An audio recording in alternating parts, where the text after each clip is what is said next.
Non, on est dans une situation où c'est ce que vous dites qui renforce l'extrémisme. Quand vous dites que l'immigration pose un problème, il faut aussi parler des avantages de l'immigration. Parce que moi, quand je travaille en France, je paye mes impôts ici. Donc les étrangers qui sont là, il y a une partie qui peut travailler et envoyer au pays aidé. La majorité paye ses impôts, s'installe dans vos pays, enrichit vos pays.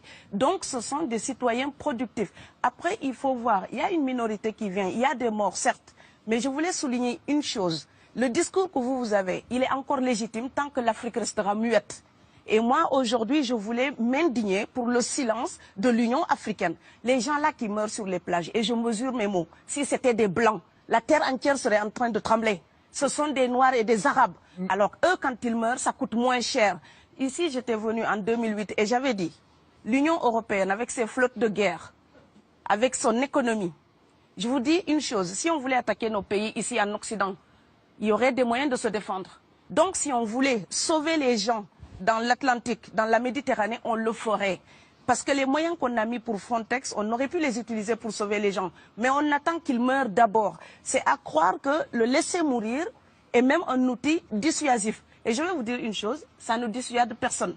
Parce que quelqu'un qui part et qui envisage l'éventualité d'un échec, celui-là peut trouver le péril absurde et donc l'éviter. Mais celui qui part pour la survie, qui considère que la vie qu'il a à perdre ne vaut rien, eh bien celui-là, sa force est inouïe, parce qu'il n'a pas peur de la mort. C'est exactement pourquoi il faut fermer des frontières complètement. Il faut sauver l'Afrique et sauver l'Europe. Vous ne pourrez pas rester comme vous ne resterez pas comme des poissons rouges dans la forteresse européenne. La crise actuelle nous a démontré ça. Au jour d'aujourd'hui, l'Europe ne sera plus jamais épargnée tant qu'il y aura des conflits ailleurs dans le monde. L'Europe ne sera plus jamais opulente tant qu'il y aura des carences ailleurs dans le monde. On est dans une société de la mondialisation où un Indien gagne sa vie à Dakar, un Dakarois gagne sa vie à New York, un Gabonais gagne sa vie à Paris. Que ça vous plaise ou non, c'est irréversible. Alors trouvons une solution collective ou bien déménager d'Europe parce que j'ai l'intention de rester. Quand quelqu'un part, c'est comme quelqu'un qui est élu, choisi, peut-être le plus débrouillard. Et il y a tout un clan ou toute une famille qui pose son espoir sur cette personne-là. Monsieur, là, je vous vois bien habillé, bien nourri. Si vous étiez affamé chez vous, peut-être que votre famille serait ravie d'imaginer que vous pourriez aller gagner de quoi faire vivre les autres. Donc c'est aussi une solidarité qui est en œuvre. On laisse partir quelqu'un, on compte sur lui. Vous allez me laisser terminer. Et Schengen, entre guillemets Schengen, ça me permet d'être invité aux Pays-Bas, monsieur, donner des conférences dans vos universités. Quand ils trouvent que mon cerveau est convenable, là, ils l'utilisent. Par contre, ils sont embêtés à l'idée d'avoir mon frère, qui n'est pas aussi diplômé que moi et qui pourrait avoir peut-être envie de travailler dans le bâtiment. Donc, vos pays deviennent schizophrènes. On ne peut pas trier les gens comme ça avec les étrangers utiles et les étrangers néfastes. Et la deuxième chose que je veux dire aussi, c'est que les Européens, là, on voit des Africains qui viennent, d'accord? Ce mouvement, ce déplacement de population, on le voit. Mais on ne voit pas le mouvement des Européens allant vers les autres pays. Alors celui-là, c'est le mouvement des puissants. Ceux qui ont l'argent, ceux qui ont le bon passeport. Donc vous allez au Sénégal, vous allez au Mali, vous allez dans n'importe quel pays du monde, au Canada, aux États-Unis, partout où je vais, et je voyage tout le temps, je croise des Français, des Allemands, des Hollandais. Je les rencontre partout sur cette planète parce qu'ils ont le bon passeport. Donc, comme avec l'exotisme, l'Europe s'était arrogé le précepte unique, unilatéral, de l'exotisme. Les autres sont exotiques. Alors que pour quelqu'un de mon village, il n'y a rien de plus exotique que quelqu'un d'Amsterdam.